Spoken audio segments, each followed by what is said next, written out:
बिस्मिल्लाहिर्रहमानिर्रहीम। शुरू अल्लाह के नाम से जो बड़ा मेहरबान निहायत रहम करने वाला है। अस्सलाम वालेकुम प्यारे दोस्तों। नबी करीम सल्लल्लाहु अलैहि वसल्लम और रुकना पहलवान का वाकया। ये एक ऐसे शख्स की दास्तान है जो अपनी ताकत और जोश पर बहुत गुरूर करता था।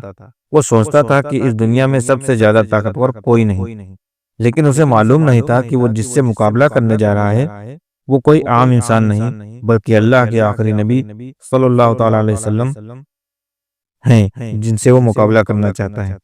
ये सिर्फ एक कुश्ती की कहानी नहीं, बल्कि एक इंसान के तकब्बुर, गुरूर के टूटने और सच्चाई को कबूल करने की दास्तान है।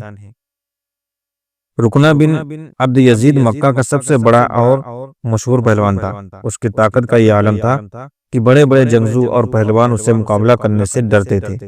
कहा जाता था कि वो अपने दोनों हाथों से एक ऊंट को जमीन पर गिरा देता था।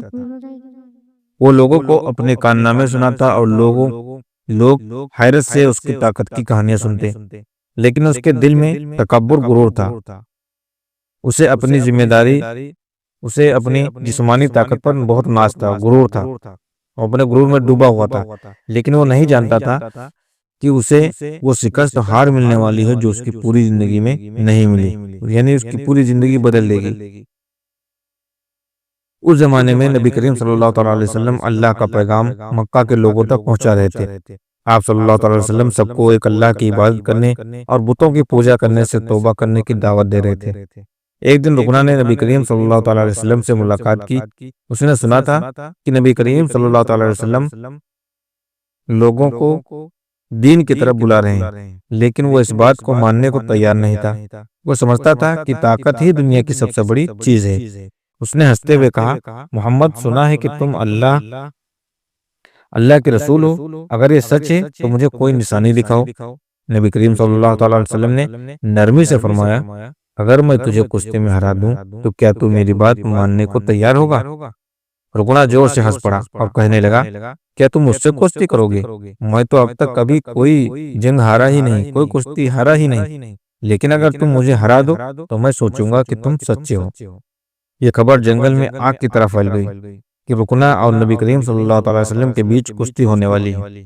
लोग जमा हो गए और सबकी नजर इस अजीब मुकाबले पर थी। रुकना ने अपनी पूरी ताकत से हमला किया, लेकिन देखते ही देखते उसको जमीन पर गिरा दिया। नबी करीम सल्लल्लाहु अलैहि वसल्लम को देखकर सारे लोग दंग रह गए। रुकना भी हैरान था कि उसने सोचा कि शायद इत्तेफाक था। वो जल्दी से उठा और बोला, ये तो गलती हो से हो गया, चलो दोबारा कुश्ती करते हैं। इस बार रुकना ने पूरी ताकत के साथ हमला करने आया। उसे लगा कि अब की बार वो जीत जाएगा, लेकिन नबी करीम सल्लल्लाहु अलैहि वसल्लम ने उसे फिर से जमीन पर गिरा दिया। अब रुकना का गुरूर हिलने लगा। उसके माथे पर जमीन पसीना आ गया, लेकिन उसने हार मानने से इनकार कर दिया और कहा, एक आखिरी बार अगर तुमने मुझे फिर हरा दिया तो मैं मान जाऊंगा। इस बार रुकना ने अपनी पूरी ताकत से जोर लगा दिया, लेकिन फिर वही हुआ। नबी करीम सल्लल्लाहु अलैहि वसल्लम ने उसे तीसरी बार भी जमीन पर गिरा दिया। अब रुकना का जिस्म भी थक चुका था और उसका दिल भी वही जमीन पर बैठ गया। हैरान और परेशान लोगों ने अपनी आंखों से देखा कि जो शख्स अब तक कभी हारा नहीं, वो आज 3 बार लगातार हार गया। अब रुकना को यकीन होने लगा था कि ये कोई मामूली इंसान नहीं, लेकिन उसने आखिरी बार कहा, अगर तुम सच में अल्लाह के नबी हो तो मुझे कोई मौजज़ा चमत्कार दिखाओ। नबी करीम सल्लल्लाहु अलैहि वसल्लम ने फरमाया, नबी करीम सल्लल्लाहु अलैहि वसल्लम वो दरख्त पेड़ देख रहे थे। वो दरख्त पेड़ देख रहा है। अगर मैं उसे अपनी तरफ बुलाऊं और वो मेरे पास आ जाए तो क्या तू यकीन करेगा? बोला, हाँ, अगर वो दर्द तो वाकई तुम्हारी तरफ आ गया तो मैं मान जाऊंगा। नबी करीम सल्लल्लाहु अलैहि वसल्लम ने अल्लाह से दुआ की और उंगली से इशारा किया। लोगों ने अपनी आंखों से देखा कि वो दरख्त अपनी जड़ों से छोड़कर हिलने लगा और धीरे धीरे नबी करीम सल्लल्लाहु अलैहि वसल्लम की तरफ बढ़ने लगा। अब हैरत में पड़ गया, उसके होश उड़ गए। उसने अपने हाथों से आंखें मलकर देखा कि ये कोई धोखा नहीं बल्कि हकीकत थी। उसके मुंह से निकल पड़ा, ये जादू नहीं हो सकता, ये सच है।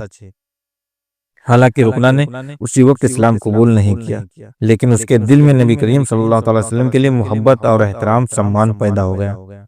कई साल बाद जब फतेह मक्का मक्का की जीत हुई और इस्लाम हर तरफ फैल गया, तो रुकना ने खुद नबी करीम सल्लल्लाहु अलैहि वसल्लम के पास आया और कहा, अशहदु अल्ला इलाहा इल्लल्लाह व अशहदु अन्न मुहम्मदन अब्दुहु व रसूलुहु, मैं गवाही देता हूँ कि अल्लाह के सिवा कोई माबूद नहीं और मोहम्मद सल्लल्लाहु ताला अलैहि वसल्लम उसके सच्चे रसूल हैं। ताकत और गुरूर हमेशा नहीं चलता। रुकना बहुत ताकतवर था, लेकिन नबी करीम सल्लल्लाहु अलैहि वसल्लम के आगे हार गया। सब्र और हिकमत बुद्धिमानी से दीन की दावत देने चाहिए। नबी करीम सल्लल्लाहु अलैहि वसल्लम ने गुस्सा नहीं किया, बल्कि उसे प्यार और हिकमत से इस्लाम की तरफ बुलाया। अल्लाह की कुदरत सबसे बड़ी है। अगर अल्लाह चाहे तो दरख्त भी नबी करीम सल्लल्लाहु अलैहि वसल्लम की इताअत आज्ञा करते हैं। सच्चाई को कबूल करने में देर नहीं करनी चाहिए। रुकना को देर लगी, लेकिन आखिर में उसने हक यानी सच्चाई को पहचान लिया और कामयाब हो गया। ये सिर्फ एक कुश्ती की कहानी नहीं, बल्कि एक दिल की तब्दीली परिवर्तन की दास्तान है। ये हमें सिखाती है कि दुनिया की ताकत अस्थायी है, लेकिन सच्चाई और ईमान हमेशा कायम रहते हैं। अल्लाह हमें भी हक को पहचानने और उस पर अमल करने की तौफीक अता फरमाए। मुझे वो दोस्तों, ये थी आज की वीडियो जो मैंने आप लोगों के सामने बयान की। उम्मीद करता हूँ कि वीडियो पसंद आई होगी, और अगर अभी तक हमारे चैनल पर नए हैं तो प्लीज़ चैनल को सब्सक्राइब कर लीजिए और अपने यार दोस्तों में इसको शेयर जरूर कीजिए, ताकि दीन की बातें हर इंसान मुसलमान को पहुंच सके और उनको जानकारी हो सके कि दीन क्या है। उम्मीद करता हूँ कि वीडियो पसंद आई होगी। अब मिलते हैं अगली वीडियो में, तब तक के लिए अल्लाह हाफिज़।